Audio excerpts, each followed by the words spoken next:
Hey guys, thanks for tuning in to episode 3 of Running Errands in Hollywood with my guest, DJ Janedy. We taped this a couple weeks ago in the midst of our crazy heat wave here in LA, and we talk about plenty of things, including the heat. You know Janedy from Afterbuzz TV, Black Hollywood Live. He's a comedian, he's a host, he's a DJ, he's my friend.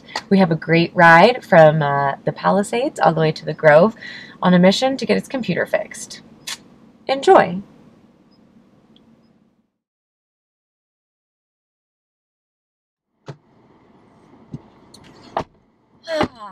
Oh, girl. Welcome to Running Errands in Hollywood, Jessie J. Thanks for having me, Oriana. So we are just leaving, I call it Magic Park, but what is it really called? It's the Shrine of Self-Realization. The Shrine of Self-Realization, which is such an amazing place to go. I'm How are you feeling? Oops. I'm feeling, well, Let's not get in an accident. Hit nobody. I feel relaxed. I feel calm. This is my favorite place to come. You already know that. I do already know that. It's a great place to get centered and be with nature. And it was really nice to get away from the heat. It was actually cooler than, I don't know, it is anywhere near our houses, that's for sure. And you know why I needed it today? Because with the whole computer situation, yeah, so I'm glad we did this first. Tell our friends what's going on with you so they know your state of mind. All right. Well, my life, my heart is my laptop. And I can no longer work from my laptop because Apple has a situation with my computer in which it doesn't want to turn on. So, we gotta go get it fixed today. But apparently every Apple location store in all of California, they can't take no. The Genius bars are just all booked up today. Apparently everyone, what's today? Damn fucking Wednesday? Yeah. Is today Wednesday? Everyone's at the Genius bar on a Wednesday. Shoot, maybe we could find some promising situations at the Genius bar since that's popping on a Wednesday. Hey, that could be like a new meat market. Right? Genius bar. You here for Apple? No, I'm here for the meat. That's pretty funny. So that's our errand, but we will probably be making a stop on the way. Yeah, because I'm hungry. Yeah, me too. We're in a potentially dangerous driving situation in the Palisades, so I'm going to keep my eyes open. Now, I want to talk about what you're working on right now because, I mean, your kind of stage name, if you will, is DJ Jessie J, right? Yes. So you are a DJ, but you're also a comedian. Yeah. You're a host. Yeah. What other feathers do you have in your cap, darling? That you could share. Well, I don't know. I mean, that's kind of, I don't know. It's really hard because it's like, you know, I'm from Boston, so like everyone's like, oh my god, you're cool with Heidi Klum and Serena Williams and all these people, and it's like, wow, I wish my life. Well, no, I mean back home when they see the pictures oh my god, of like of course, you on the yes. red carpet and like, you know, you hanging out with certain people, they're like, oh my god, like your life must be amazing, and it's like, I don't think I ever really look at like, I don't know, I mean, I'm blessed that, you know, with my life, I'm happy I'm alive, but I don't know, it's just kind of like, what am I working on? I'm working on, I mean, music is my number one thing.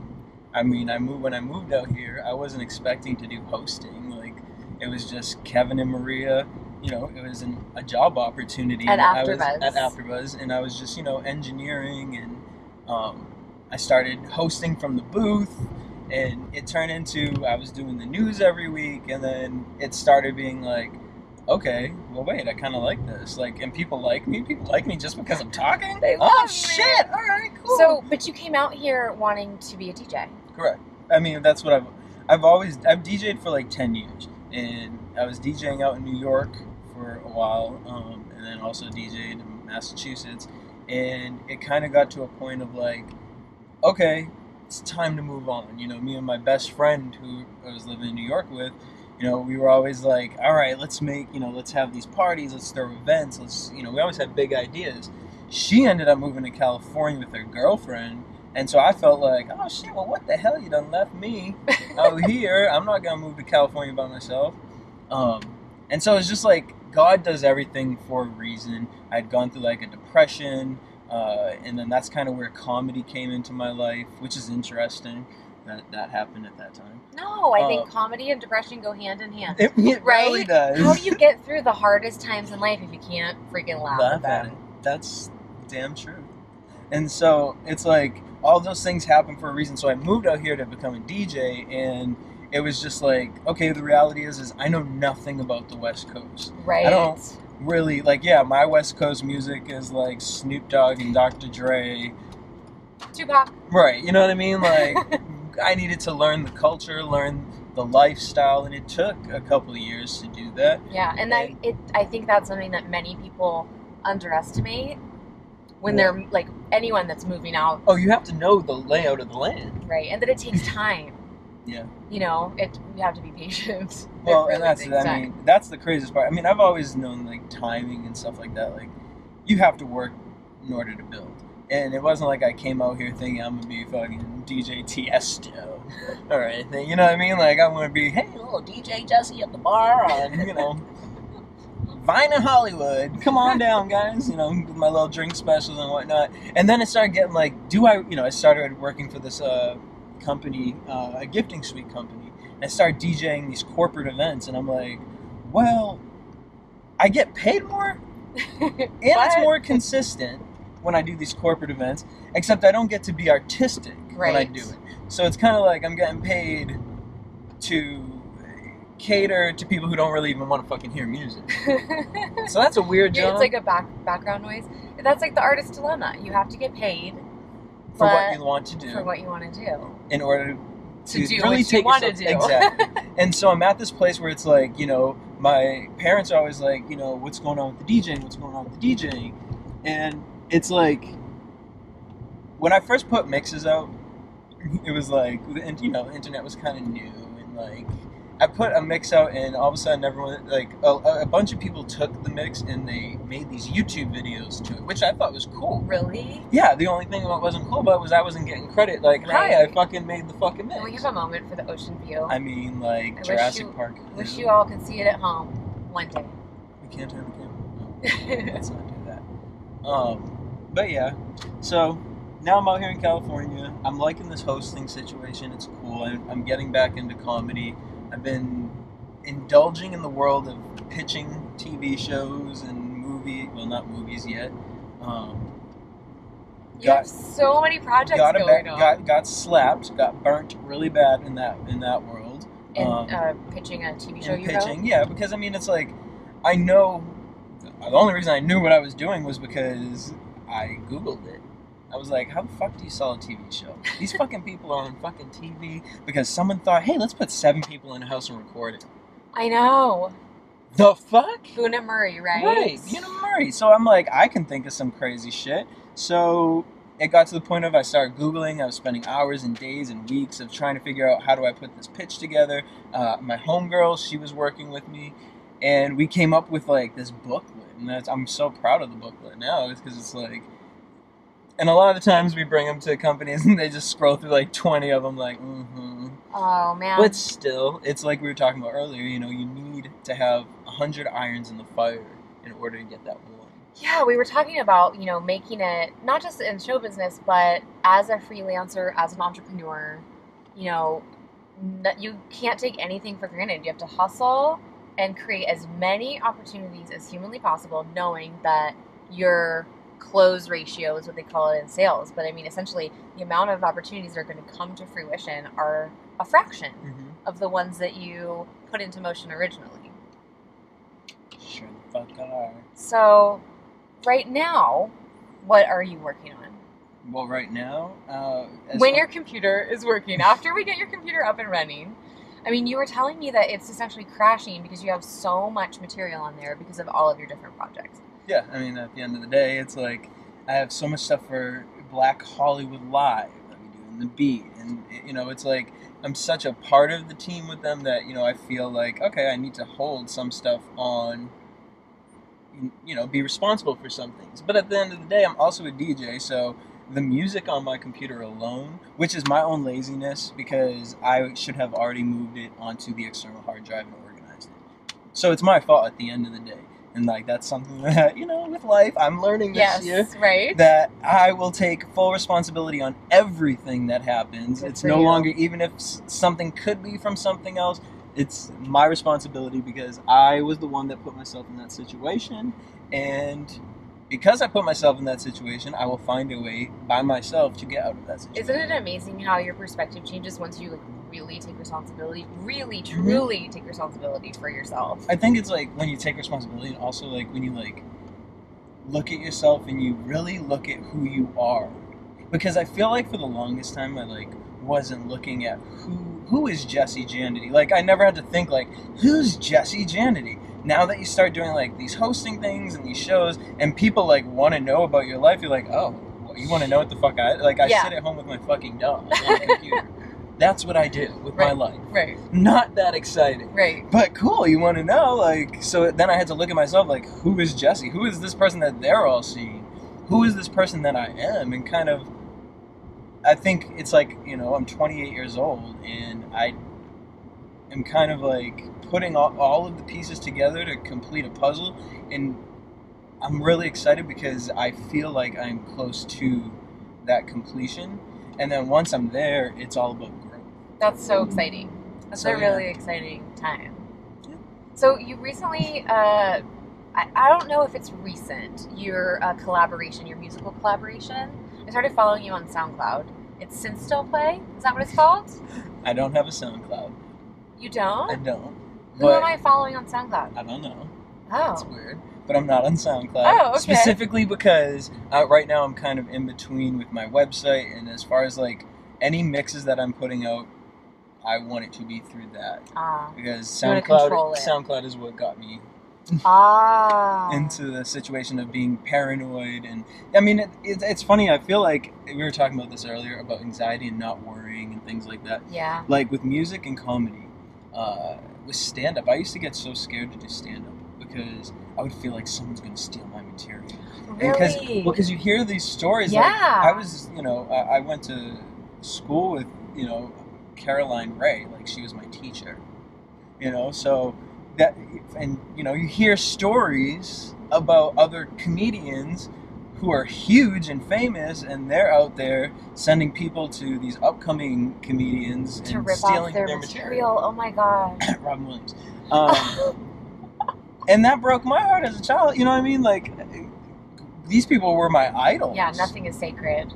So, but within that, I found, so my comedy is authentic to me. I had to look at myself and be like, okay, what can only Jesse Janedy talk about? Good for you. That's the way to solve the problem, though. Good for me, but bad for my family.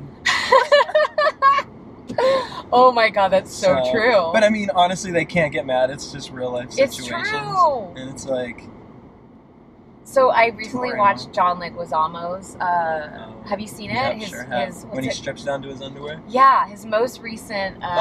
His most recent piece. Mm-hmm. I can't remember what it's called. It's fantastic. I highly recommend everyone go watch it. It's, you know, he always does this sort of performance art, one-man shows. Mm-hmm. And this most recent one is fabulous. But he talks about the fallout he had with his family. Really? Because they were so betrayed by him that he built his career on them as the, you know, source of comedy. And he would dress in drag to be his mom. And, you know, and his father literally stopped speaking to him.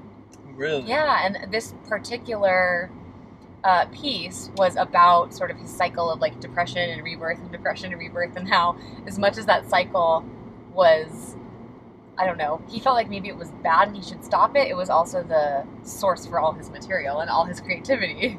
Absolutely incredible. But it kind of reminds me of that. It's like there's that fine line. Mm-hmm. You have to control the negative thoughts, because I feel like with comedy you have to look at the negative to pull the funny. Right. But there is a way where it can almost get too dark, and especially for someone like me, because I'm someone who can empathize with people and I care, you know, and like, I don't want, you know, I have to be you care able to, what people feel. Yeah, and you know, I don't want to offend anyone. I don't want to deeply hurt somebody, you know, and so you got to kind of be careful with that stuff, and also just dealing with certain topics. It's like, you know, I'll talk to my friends a lot about like relationships and things, and it's like a lot of them we can't have a conversation because they don't want to think that deep. And it's like, I'm thinking that deep because I need to pull the jokes out of this, because I'm looking at life like dating is fucking weird. Yeah. It's fucking weird. It's fucking awkward. I don't like it. Like, I just can't. It's like all about this game. Mm-hmm. And it's like, I'm like rediscovering the game. And it's like, I don't know if I like the game. Well, so you're recently back on the market. I'm back on the market. You're on the market, Shut and the fuck up. you're kind of rediscovering the marketplace. Sure. And what that's like.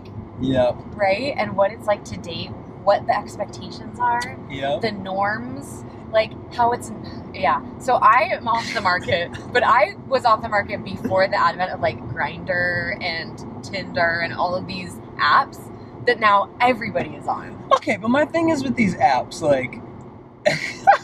You gotta share. The gay world is so crazy to me, and it's just like, I feel like I don't connect with gay men. You know, I can't, that's wrong for me to say that. Let me rewind that.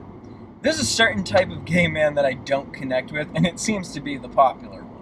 And it's like, you go on Grindr and these things, and it's like, you go on there thinking, well, alright, let me just say this. Okay, I go on there thinking, well, hey, you know, it's really hard for a guy like me, you know, to go out and meet a guy. Like, okay, I'm in West Hollywood.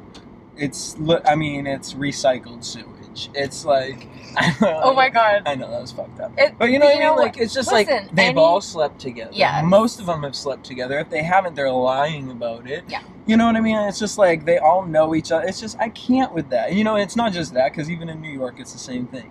But you go on Grindr, so I go on Grindr and I think, you know, hey, maybe I'll meet someone. And, because remember back in the day with like AOL and Yahoo? Oh, yeah. Yeah, I used to have like chat room. Online relationships, because you get to know the person. So I'm like, maybe on Grindr I'll be able to chat and get to know a person and really see what someone's about. I have the control. No one sexy is going to be in front of me and be like, fuck me. Wrong. Then they're on there and they're fucking talking about, instead of saying hi, it's like, I want to swallow your load. What? Oh, yeah. Hi, my name's Jesse. What's yours? Yeah. Take it up the ass. Like, what? That's amazing. No, it's not. That's fucking weird. No, it is weird, It's but like, I mean... And then you think about it, because I'm not gonna lie, I've had my one-night stand before, but, like, the feeling afterwards is so, like, no, this is not what life is about. And so it's like, it's funny, I get where my parents are coming from as far as saying, like, they feel like I'll end up being alone or whatnot. So this whole, like, back in the dating scene is weird for me, because it's like, I'm an independent person, I'm so fine on my own, that, like, I do enjoy the bluntness of the people on Grindr. I must say, actually, it saves a lot of time, right? Does. It's just like, get straight to the point. Right. Clearly, we didn't have to discuss whether you know what you're into. Like, you just told me where you wanted me to place it. Yes. So cool. All right, that's what that is. That's interesting. If you out telling me where you want me to place it, and I don't even know you, can imagine who else you've asked to place it. Ay, ay, ay. So Grindr's out for me. I'm not into that. So where does that leave you? I mean, honestly, it just leaves me really happy with my dog and work and like, no, I don't know. For me, I feel like the next relationship has to be it. I'm 28 years old. I'm kind of in a place where I'm like, I don't date people to just date. You know, like, I know what I like in my life. I know the type of person that I need in my life because I know who I am. And I think it took me 28 years to really kind of figure out, like, okay, Jesse, moving forward, what do you need as far as another component? And I think it all just comes down to, I look at my parents, like, they just celebrated their 35th anniversary. Wow. They're best friends. Right. You know, like, can I picture my parents smashing? No, sorry, Mom. Let's not. and no one's parents, I don't think, you should ever picture any parents smashing. No. But at the same time, it's just like, I love it because I feel like they didn't need that. Like, it's more about the bond and the friendship that they have. Whereas nowadays, it's like we highly sexualize everything. Mm-hmm. And it's like, I came up with a thing the other day. People will fall in love with a picture and a thought versus a heart and a memory. 100%. Boop. Hashtag twirl on that. Boop. Can I trade you a pair of sunglasses? I have a little treasure trove over there next to you. If you would just grab one out, I'd like to change my look up. Okay. Stunner of the month, shout out. You get to pick one for me. I just think these are you right here. Thank you. Were those the ones you wanted? Actually, yes. Okay. It's a hot, sunny day. So what would your name be if you had those glasses on? Probably like I'll get one. my name would probably be like Ashley Michelle. Ashley Michelle. Ashley Michelle, but it has to be said like that. For anyone, these are tough. Those These are tough. For anyone listening, I'm wearing some like stellar beach shades that are in different colors. So wait, her name is what? Ashley Michelle. Ashley Michelle. All right, I'm gonna put these ones on. Do I want these ones or these ones? I don't know. Oh, I don't know. These ones. I'm gonna put these ones. These are just fun. Those are some like they look like What do I look 3D glasses. Yeah, dude, fucking right. Yeah, bro. Yeah, my Yeah. name is Stephen John. Stephen John. I'm here. What's going on? Going for a ride here in Cali. Fucking enjoying it. So where are we going? We're going to the Grove. We're going to the Grove, man. Yeah. That's what she sounds like. Totally. Alright, it's cool. Yeah. You know, I was really digging the beach scene back there, but like... No, we're going east. Is that a California voice? I don't know. Like, I feel like I was talking like that. That just sounds like a goofball voice. I mean, look at the glasses. Yeah, it was perfect. On a more serious note, I was just thinking, like, you know, we've been talking about balance before we got in the car. We're talking about balance. Like, you've got a lot of projects going on, you know, whether it's Black Hollywood Live, The Beat, your music. What am I missing? I don't even know what I mean, Afterbuzz. I just wake up and look at my so many calendar. I'm like, different what do I do projects. today? How do you find balance, or are you balanced, or where are you struggling? Like, I feel like the people that I have in my passenger seat, we're all kind of on that journey of trying to balance it. We're so ambitious, but we don't always get it right. Mm-hmm. Where are you on that journey? I mean, I'm definitely...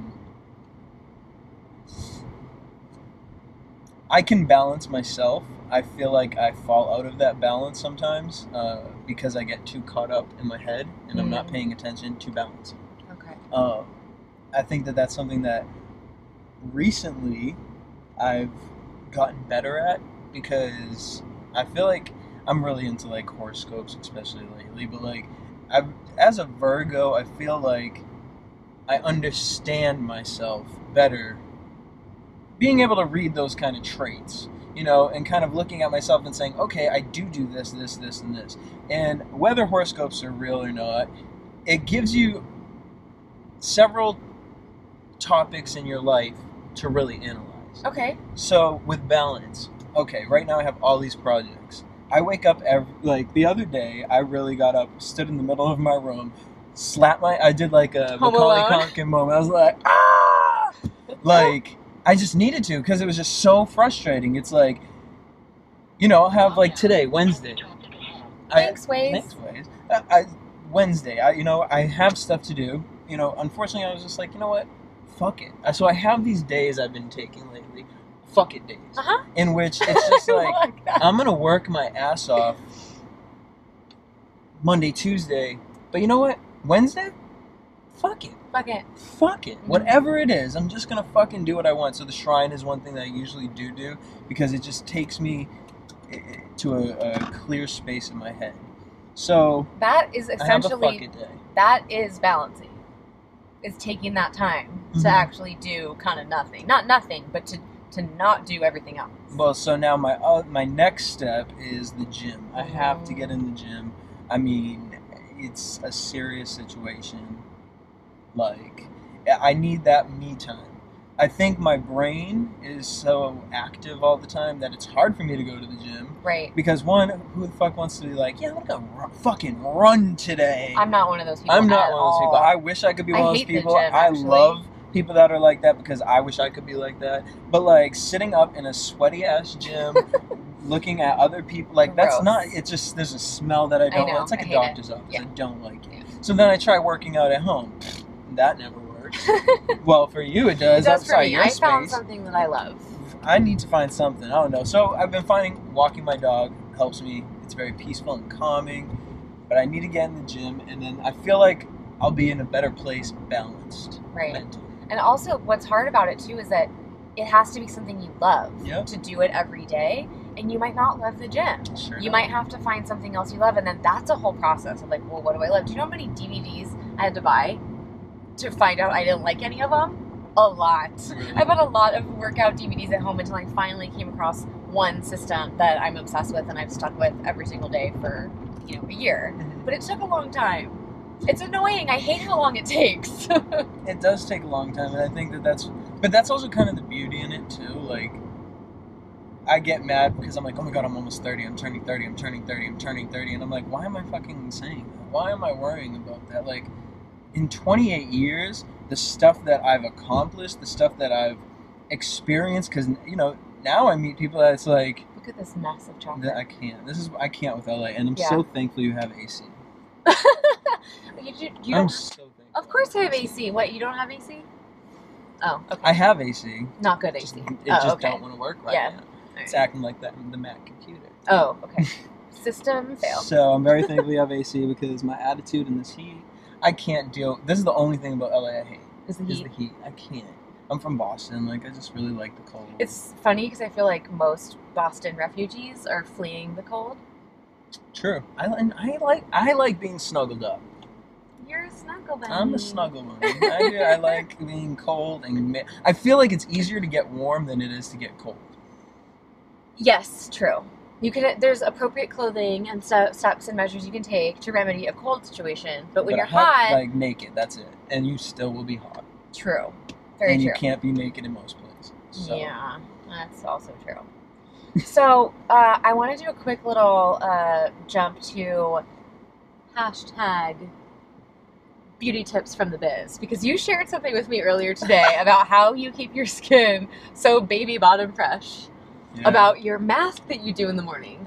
So for you people at home, I like to post things on Instagram about, beauty tips from the biz. As you're on camera a lot, you do think about the way you look. Mm-hmm. Tips and tricks, whether it's makeup or for your skin or your hair. I mean, the camera's the big eye. It shows every single thing. So we're always coming up with tricks. You shared one with me this morning. Will you tell our friends? I will. So I started getting into this obsession of like, how can I be a healthier person? And so I started like Googling like face masks and body washes and things to like. I'm like, when you think of soap, you literally are putting chemicals Yes. on your body to clean yourself. Yes, you're right. Probably not the best idea. It doesn't sound good. No. So I started thinking, I was like, all right, I need something for my skin. So I went to Ralph's. And I'm sitting at Ralph's, is a grocery store. So I'm sitting at Ralph's, and I find this bar of soap, and it's mud. Ooh, like And a it's mud an mask or a mud? No, it's for like exfoliating your body. So instead of like using Dove, you would use this. Okay. And so then it turned me on to all organic stuff. So I love being online. I found this face mask because I don't drink coffee. Okay. And I wanted energy. I thought like, if I wake up in the morning and I have energy, I'd be able to go for a run. Right. How can I get caffeine in my system without drinking coffee? So I found this thing, and you take an egg white, one egg white, and then you take like espresso or coffee grinds, and you mix them together, and you put it on your face, and you lay on your bed for like 10 minutes with your head tilted back, hanging off the bed, and it literally gives you a Botox like. Do you have to lay seconds. reclined so that your head has to, because honestly, if you just were to do it up straight, like it'll sag you Yeah. down? Oh wow! So you have to actually kind of go upside down, like inverted a little bit. You have to like tilt your head Ooh. back on thing. Can we So I do do that? that while oil pulling in the morning, which is coconut oil, and it's like good for your mouth and Mhm. whatnot. So I do that, and then it's so funny because it works as a double thing. So you'll go in the shower, and then when you wash it off, because after 10 minutes it gets really hard, it becomes an exfoliating scrub for your whole body. That's brilliant. And when I tell you, your days are just like, fuck yeah, So you are literally energized from the outside. the caffeine going through your skin. And it really works. I've heard of this, but I've heard of it being put on cellulite because it'll shrink the fat cells. Yep. Just temporarily, but like you can put saran wrap. I've never tried it, but this is something I can get behind because I drink coffee, and it'd be better to get off the coffee if I could stop drinking it and put it on the outside. Well, and the girls blog that I got this from, I wish I could remember her name, she was trying to find a way to not drink coffee because she was so obsessed with it. So she started by, she would drink the coffee and then use the coffee Yeah, the grinds. That's what I would do. And then she back off on actually drinking. That's amazing.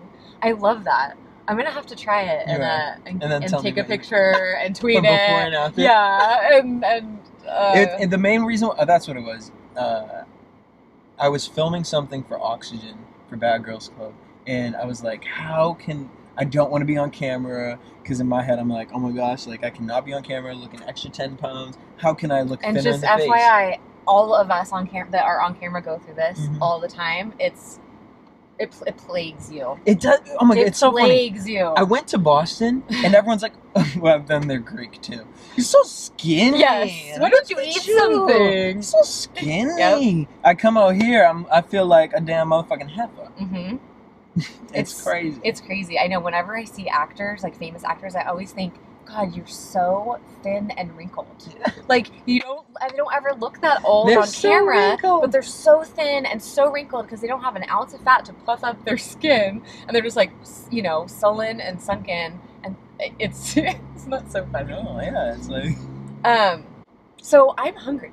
So we need to like find a place to eat. So just keep your eyes peeled. I'm always down for Mexican, Thai, Japanese. I don't know. Something that has something gluten-free. Oh, okay, well, I wouldn't know anything that has gluten-free. But I like all those things that you named, so I don't know about Japanese. Like, that might be a lot right now. But what else do we have over here? There's sushi. No. Why not? Really? No, it's all right. We can try it. Okay. Let's go. All right. Decision is made. Ooh, so New York pizza and pasta. We're gonna see, that's my problem. Yeah, we're not gonna eat any of that stuff. Pizza and pasta. We're going to eat something healthy, and we're gonna resume this talk when we go back. Sweet. Jamba Juice. Hey everyone, I hope you're enjoying the show. Can you do me a favor? If you're watching this on YouTube, will you subscribe to the channel and give it a thumbs up? If you're listening on iTunes, thank you. Will you subscribe to the podcast and give it a rating? Every little bit means so much to me. And let's be friends while we're at it. I'm on social media all over the place. On Twitter, you can find me at Miss Oriana Leo. Instagram is at Oriana Leo. Facebook, it's Oriana Leo Official. And there's a ton of other places you can find me too. Let's be friends. I want to hear from you.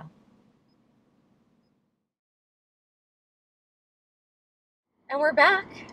Boop. We just, boop. You have a hashtag boop that I love so much. I'm obsessed with the word. Boop. Go ahead. I just thought that man was naked riding his bicycle. He's wearing... Do not wear flesh tones. I was like, sorry, there's too much jiggling in that situation. Yeah, he's wearing a full flesh tone That's a boop. That's a boop right there. I love boops. We just had some pretty good sushi for really cheap. I feel pregnant. Do you? A little bit. I don't. I don't know. Oh, well. It's just, I'm not a good eater in the heat. I do not like to eat food so we've now established you hate the heat. I hate It's 91 degrees for all of you out there. It's 4:12 in the afternoon. It's 91. It's been... That's fucking disgusting. That's rancid. Yeah, it's pretty hot. I want to see that movie, Maleficent. With Angelina Jolie. I do too. It looks breathtaking just from that image. From that one? Yeah. Yeah. We're looking at a big ass billboard. And the Lana Del Rey Once Upon a Dream or Time that she sings for the theme song? I don't know. What does that say? A smile is all you need to start a revolution. Aww. Damn tree in the goddamn way. Driving through LA is like I like to say that living in LA is like being a part of performance art. Yeah. Because there's art, there's characters, commerce everywhere. Like just I feel like if you're doing it right, you're in the middle of your own movie. You know what? Between New York and LA, it's always like kind of a bounce back as far as like my experiences go. But I will say, there's so many times out here in LA where I really will look at my friend. It's usually my friend Lisette, and we'll just look at each other and be like, "This is a fucking movie." Like my life, I would there he goes. Oh my gosh. Spandex man. Wow. Not a good look. But it's just so funny the situations you get yourself caught up And in. the people you see. Oh my god. It's like a smorgasbord for the eyes. It's like if you're bored, just like open your eyes. There's just stuff everywhere. I love it. I mean, I'm having a love affair with LA. I personally am obsessed. It took me a while. Really? I think it took me like 2 to 3 years to really like. I don't know what they were doing. I thought it was a child. No, it's a child holding their stuffed animal out the window. And then I thought it was the sheep from that mattress commercial. Oh, yeah. The sad sheep. Yeah. Yeah, the sad sheep. They just want to sleep. Mm-hmm. But yeah, I don't know. It took you a while to get into it when you're moving here? Yeah, because I don't know. Like, I was just kind of like... I mean, I was living at Afterbuzz when I first moved That's here. right. So it was like, I was like... Work. Yeah, you were living. 24/7. Yeah, right. That's not really a way to get to know the city. No, so I wasn't getting to know the city. So then it was like 2 years later, I have my own apartment, and you know, I'm exploring. I'm in a relationship, and it was like, okay, well, look, you know, I could see myself living out here. You know, then the relationship went sour, and then it was like, okay, but I was still enjoying going out and like getting to know the city. And one thing I will say I'm really bad at is navigation. Which is why I'm downloading this Waze app. Waze, yes, that's my go-to navigator. But my thing is when it comes to LA, my navigation, me, as far as like knowing the streets and things, my friends are always like, Jesse, why do we always have to tell you to make a right here if you make a right here every other day? You know, I wish I had the answer for you. Maybe I need more vitamin D in my life. Maybe you do. I think I've already diagnosed you actually with that vitamin D deficiency. There we go. We've got our other white meat here. The other white meat. It's either that or I need to calm down on the pot. Because it's one of those. It could be a balance of both. Yeah, but the pot, you know, I'm just not really looking to quit that. Well, you know what I find, because, you know, I like to smoke the pot sometimes. You partake? Is that the better things are going and the happier I am, the less I want to smoke. True. But at the same time, but that one right before bed. I was gonna say sometimes you just need to unwind, and if I really don't drink anymore, like at all, and it's pretty hard to be completely viceless. You know what I mean? To not have a single vice. I quit smoking. I quit drinking in general. You know. So yeah, and you too, by the way. Congratulations. Thank you. That's a really big deal. It's a hard struggle. Isn't it? It is a fucking struggle. So how long has it been now? At least with cigarettes. I know that. With cigarettes? Yeah. I mean, you weren't like Since a hard January. person. Since January. I was a pack a day. Were you a closet? Newport. A box? Newport. Wow. Box cigarettes. Yep.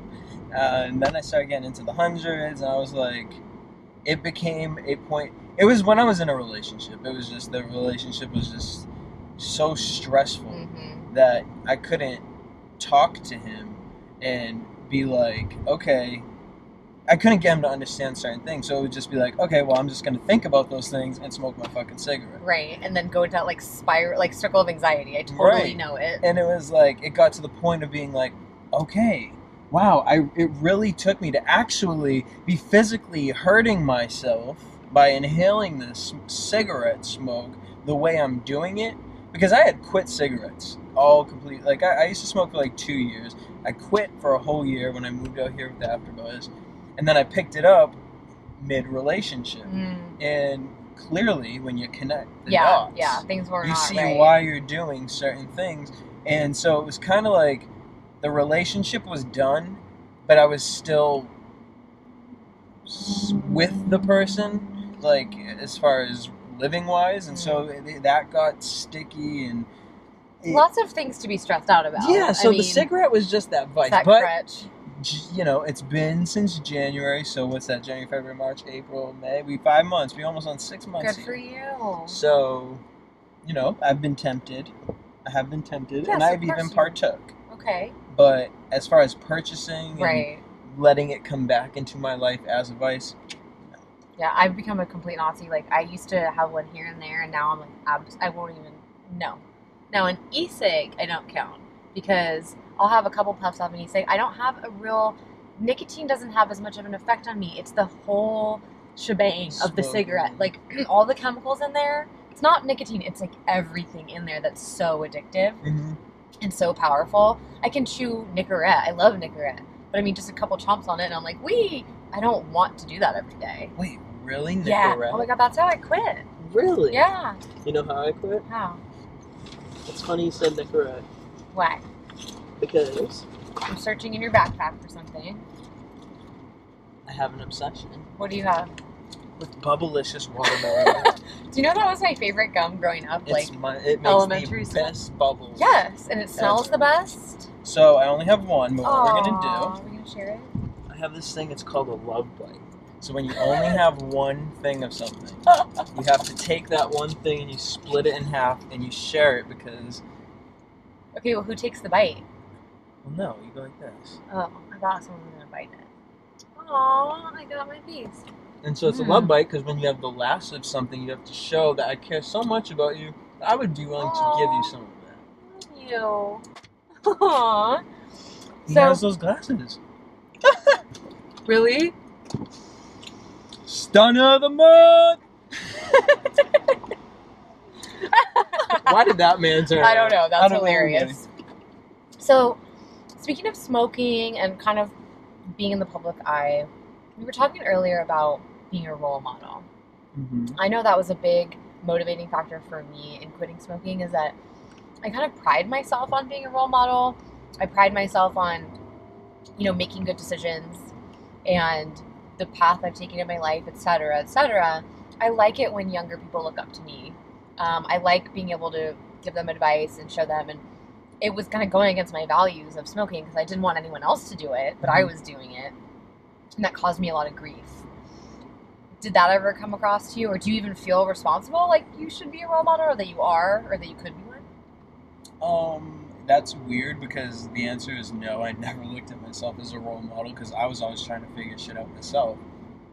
So how could I tell anybody, hey? But I think because I've always been so concerned as far as like figuring things out and why people do things and whatnot, when I think about it, all my friends come to me, for that reasonable advice. Like, okay, I can ask Jesse because he's going to give me a fair assessment of the situation. And it's funny because I used to work at the Boys and Girls Club. That's awesome. And where? Here or back east? Back in Massachusetts. At first I did it because it was like the only job I could find.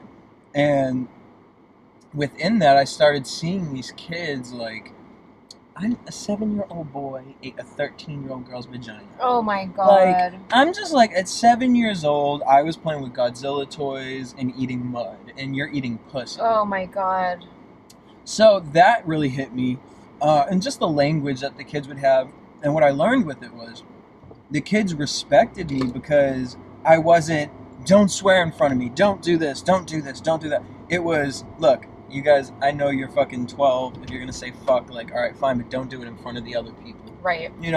Don't bully him. And when you give people that, and you can relate to them, they give you a little bit more respect. Absolutely. I learned that with the Boys and Girls Club. So then moving forward and Afterbuzz, like, no, as a DJ, do I want to be a role model? Like, what would I be a role model for as far as DJing? Like, well, you could be the fantastic DJ of all DJs that everyone I looks up could, to. And that's a role model to DJ. Mm-hmm. So, like, as far as a role model, like, a typical DJ smokes cigarettes, smokes weed, pops ass. You know what I mean? Okay, yeah. That was just really general, but you know what I mean? Like, they're known to be like party goers. So with Afterbuzz, and I do Bad Girls Club, like Love and Hip Hop. Like, did I expect to be role models off of those shows?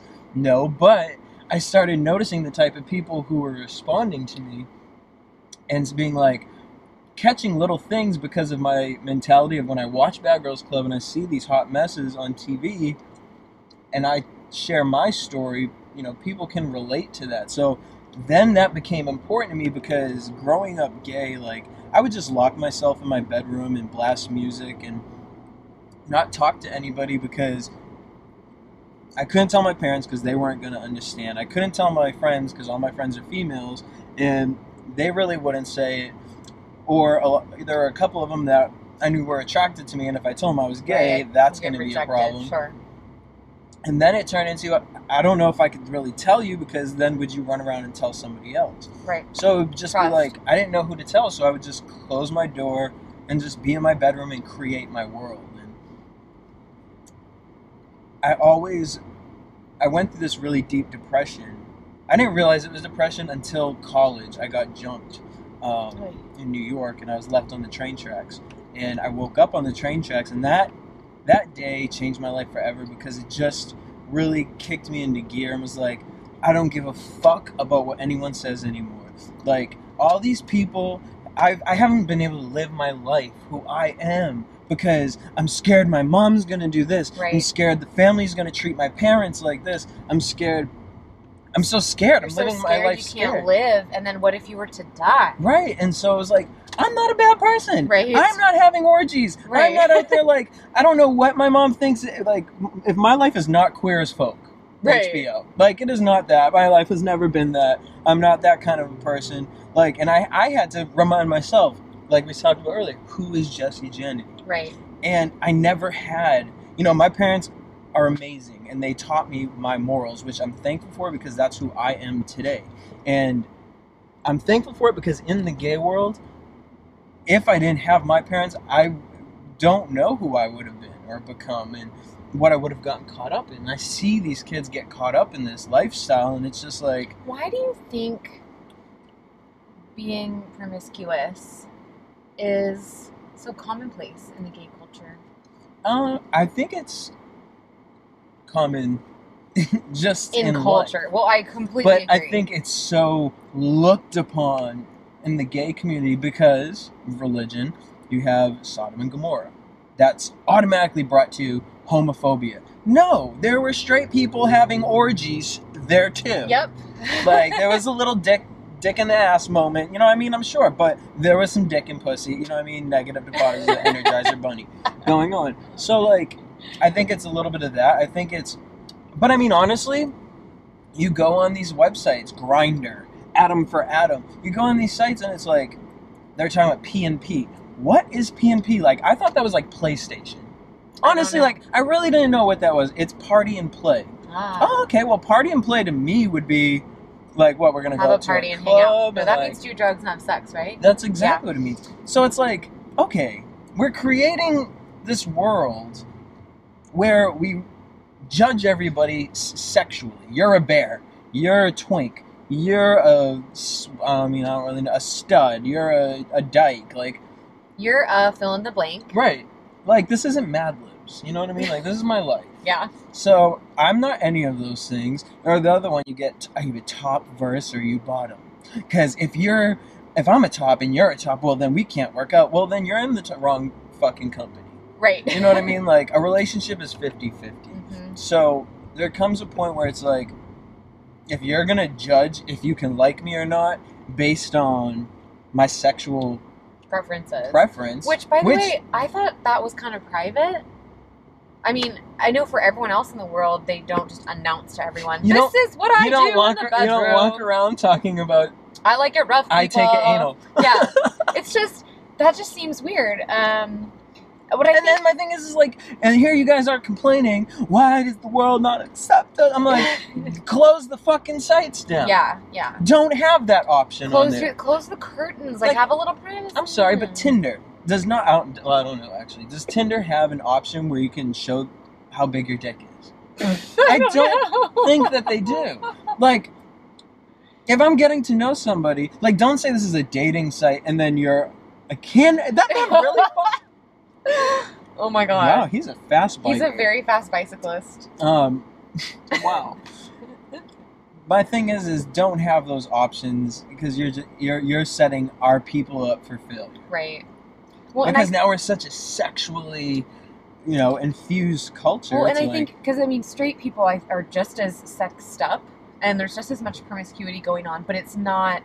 Everything isn't geared towards it. Like you said, It's not so condensed and highlighted and celebrated, and also it's very self-loathing. I think for sure. It's so very self-hating to be like, you're this, I'm this. Let's get together and not have feelings and just have physical feelings. Mm-hmm. Like, well, that's not what life is all about, right? Because then it's like, okay, you have this amazing time physically, and then there you are sitting in bed by yourself afterwards, feeling like going shit. through all of these emotions mentally.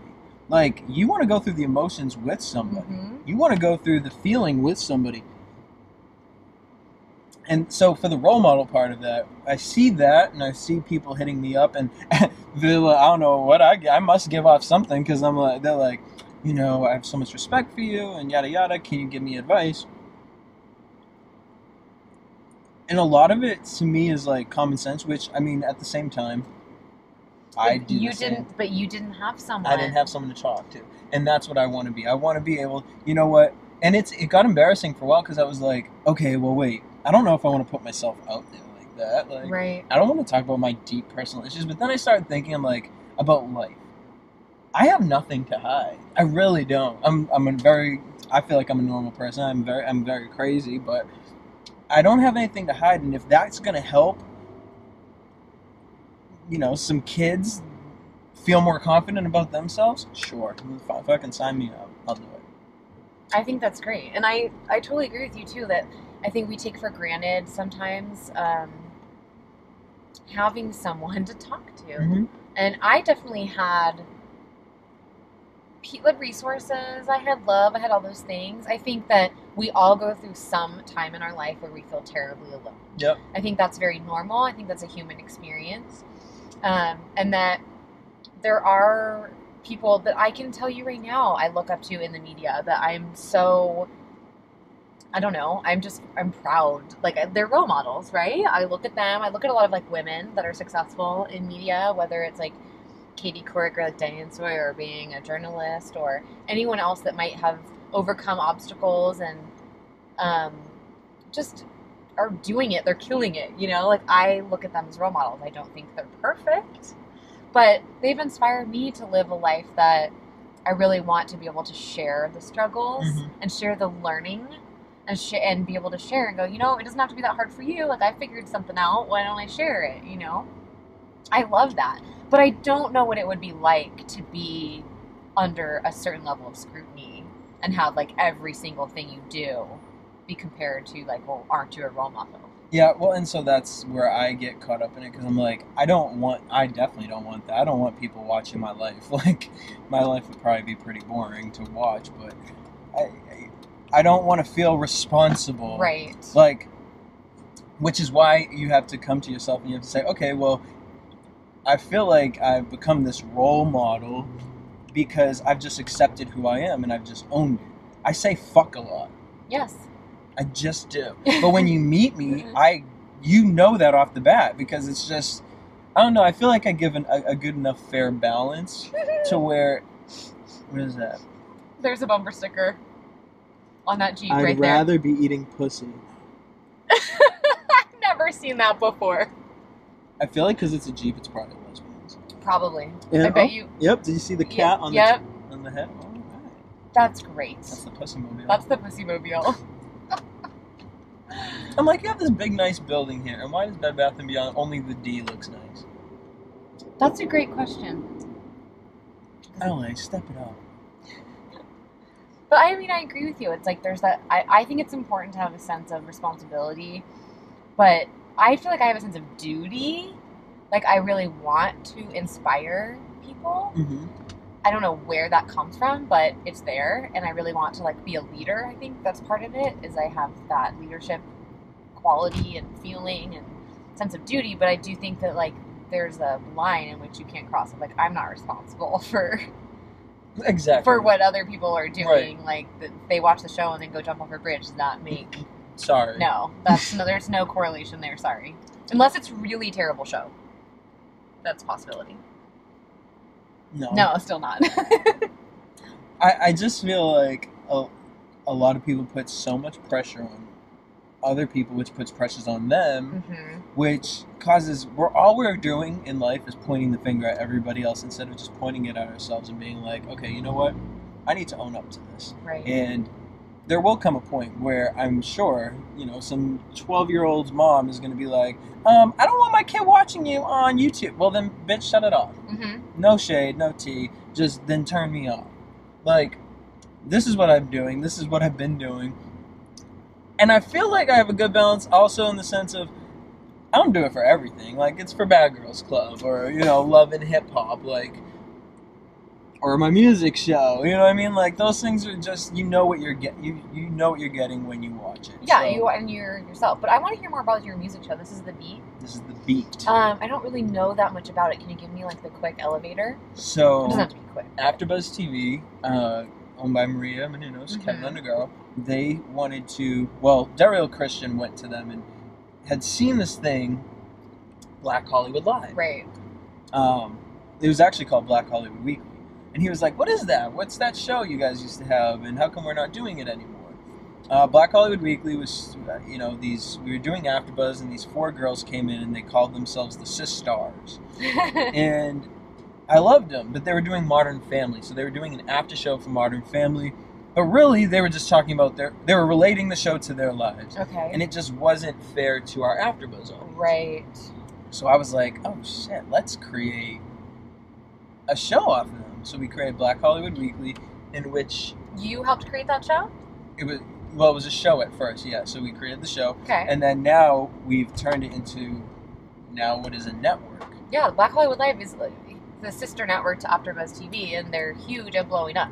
Yeah, and so we started building that, and within that, one thing I've always wanted to do with Afterbuzz, and I've always talked with Kevin about, was, I moved out here for music, and here I am, 5 days a week, talking about TV shows. I watch more TV now than I've ever watched TV in my life. And now it's like I can only watch these certain shows. I can't even get time to watch shows that I actually, now want to get interested in and watch, because it's like I've tied myself to these ones. Which, whatever, I'm not even up front. I still do love Bad Girls Club. I still get excited for the new season. But The Beat came off of that, and basically what it is it's a one-on-one show where we have a guest come in the industry, whether it's a DJ, a #1 artist, an indie artist, a producer, anyone in the music industry who has a story, who wants to talk, and really kind of forget the gossipy stuff. It's really about, let's talk about the industry. We usually start off with like some stories that are trending for the week. Because, let's say, okay, you get, who did we just have in? You get, like, Lyrica Anderson. She's an upcoming singer. She's amazing. She's beautiful, too. Beautiful. So, I want to know. She's been in the industry. Her mom sang for Tina Turner. Like, wow. She has written for huge artists, worked with, like, Beyonce, Britney Spears, like, crazy artists. I want to know what you're thinking. I want to promote your music. Yeah, I want, let's talk about your new project. But let's hear the stories that you have. I don't want to know, did you sleep with Chris Brown? Did you do this? That stuff to me it's garbage. Other news sources are going to give you that. Right. So with The Beat, what we really want to give is the artist to really talk about their creative, to really talk about what inspires them, where that source comes from for them. That's, to me, obviously, you're on this show. Running Errands in Hollywood is the same idea, of like really wanting to tell stories, have discussions, start conversations that are meaningful, that may not get, 1 million hits, but the hits they do get, people are really enjoying it and learning, and it's just so much more, authentic, I feel. I think it's fair to the artist, because it shows the artist in an honest light. It shows the artist talking about, are you with Beyonce? Stan. Like, I want to know, like, do you stand over Beyonce? Right. It gives the artists us to kind of look at them like relatable, instead of, okay, for 45 minutes we're gonna pitch this album to you and hopefully you guys go out and buy it. Right. Boring. So, right. Well, I'm really excited because Vibe is going to be on your show. Yes. Right around this week. On May 23rd. They are. They have actually been in this car before. We had a issue, so that interview is not available. But we will be shooting another one, so I'm really excited to kind of tag team between the two of us. But we're at our destination. We're here. We're at the Grove. I'm scared. We're gonna go see what the doctor says at the Genius Bar about your computer. Real nervous. So, any last words? Where can the people find you? Just everywhere at DJ Jesse J. DJ Jesse J. Very simple. That's where you can find him. Check out and have a website very soon. I know it's been slacking, but just DJ Jesse J. You'll find me. Thanks for watching or listening to Running Errands in Hollywood. It's been fun.